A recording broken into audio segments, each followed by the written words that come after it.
Portugal coastal কাবরা একটা area. এরিয়াটি অনেক সুন্দর। দেখুন এখানে একটা খ্রিস্টানদের চার্চ রয়েছে, নামটা সঠিক বলতে পারি না, চার্চ সম্ভবত। এর পাশেই দেখুন ঝর্ণা এবং পাশে সুন্দর একটি পার্কের মতো কিছু বসার কিছু সিট রয়েছে। মিনি পার্ক বললেও চলে এটাকে।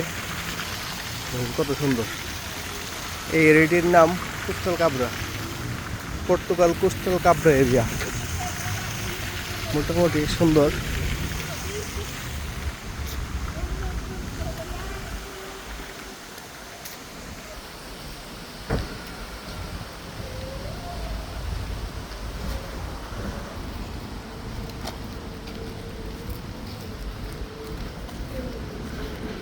এখানে যে কিসের একটা ঘর রয়েছে তা জানি না।